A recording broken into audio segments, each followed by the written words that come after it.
হরে কৃষ্ণ। সুপ্রিয় গৌর ভক্তবৃন্দ, আজকে আমরা দর্শন করছি ইসকন সচ্চিমাতা স্মৃতি তীর্থধামে মধ্যাহ্নকালীন মহাপ্রসাদ গ্রহণ।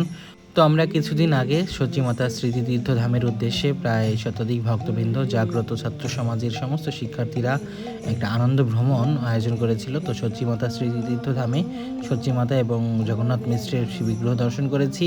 তারপরে মধ্যাহ্নকালীন প্রসাদ গ্রহণ করার জন্য আমরা সমস্ত ভক্তরা প্রসাদের লাইনে বসে পড়েছি। প্রথমে এখানে শুক্তো দেওয়া হয়েছে, একটা বেগুন ভাজি দেওয়া হয়েছে এবং সমস্ত ভক্তরা প্রসাদের বন্দনা করে নিচ্ছেন প্রসাদ গ্রহণের জন্য। তারপরে আস্তে আস্তে এখানে বিভিন্ন সবজির আইটেমগুলো চলে আসছে। প্রথমে তারপরে ফুলকপির সবজি করা হয়েছিল, খুবই সুস্বাদু।